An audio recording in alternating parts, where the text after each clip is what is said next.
Hey guys, welcome back to Bible Fun with the Dunns. Today we're studying Psalms chapter 86, 87, and 88. Whoa. Let's get started. And we got our boys back from camp. Mommy's happy. These psalms are a mixture of lots and lots of feelings. We have lament, which is sadness and crying out to God. We have celebrating, and we have lots of worship throughout all of the psalms, no matter what they're going through or what they are feeling. And I'm going to talk a little more about this in a second, but first John's going to share his takeaway. My takeaway is the very last part of the that's the last chapter, 88, and it says, "My companions have become darkness." Well, only your companions on earth can become darkness, but you only have one true friend, and that's Jesus. That's right. So at the end of 88, he's sad and he's crying out to God about all the things that he feels, and he feels like he doesn't have any friends. And he says, my companions have become darkness. Basically, I don't have any friends. But I really like, and he has not recognized this maybe yet as he's talking, but as he's saying that and he's trying to be like, I'm all alone, who is he talking to? He's talking to God. And so even though he may feel like he has no friends, he still has God as a friend. And I think that's super important. And I think he will recognize that as he spouts a whole psalm talking to God about this. As I read through these psalms, it really stood out to me that all of these psalmists, no matter what they were going through, they seemed to worship God in some way. Sometimes I'm surprised at the many ways that faith can look. It really stands out to me that these psalmists are in many different places in their experiences and in their emotions, but they all seem to worship God in their own ways. For Psalm 86, that's David. He's lamenting, he's sad, he's crying out to God, and he knows that his own sin is a part of the reason of why he's hurting. And so he's crying out to God, but he's worshiping God by remembering the things that God has done. And all throughout that psalm, he reminds God of the things that he has done. He chooses to tell God these things as he prays and talks to him and cries out to him, and all the while worshiping God by remembering and by talking to him, by giving God the credit for all of those things.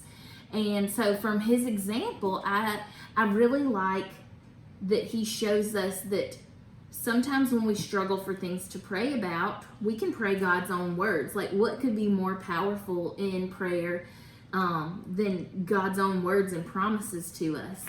And then I also really like that as he's reminding God of God's character, I'm reminding you, God, that you've done this in the past. He's reminding himself also. The next psalm, Psalm 87, sounds like the kind of worshiping that most of us would think about when we think of worshiping. The psalmists are in a good place and they have lots of celebrating to do. They're celebrating that God chose Zion and chose those people and chose this land and this place. And so they're celebrating and they're joyfully worshiping. And then in Psalm 88, again, it's kind of a sad psalm, a dark one. The psalmist is lamenting and he's crying out to God, and he's going through a really hard time, and he feels like he has no friends, and he's even wrestling and struggling with God, that his hardship, he's saying he thinks the things that he's going through have been caused by God, that they're happening to him because of God. But even in his sadness and his hurt feelings and his struggling and wrestling with God, the psalmist is worshiping. I see him worshiping God by going to God in the first place, by choosing to allow his struggle and his trial to make him run to God instead of away from him. Verse 13, he says, but he's given a list of this long list of the bad things that are going on, how his enemies are mean and his friends are gone. But he says, but I, O Lord, cry to you. So he's chosen God. And so that's a way of worship. He's worshiping God by recognizing God's characteristics And he may not even realize it, but he's recognizing that God is mighty and God is powerful and God is sovereign over his life and over those circumstances, even if he doesn't like what the circumstances look like. And so for today, my takeaway is that faith in God can look lots of different ways. We can have faith in the good times, we can have faith in the sad times, and even we can have faith even in those hardest, those darkest, those ugliest of times. In those times of faith, no matter where we are, no matter what our feelings are or our circumstances, God always deserves our worship. And just like faith can look lots of different ways, so can our worship. Our worship can be big and bright and cheery and sing it from the rooftops kind of worship. And I kind of think of David, who was dancing around when the ark was returned, and he was just so overwhelmed in worship of God, he couldn't help but dance. And our worship can also be those moments when we're on our face and we're crying out to God, offering God the very small part of us because that's all we have to muster up.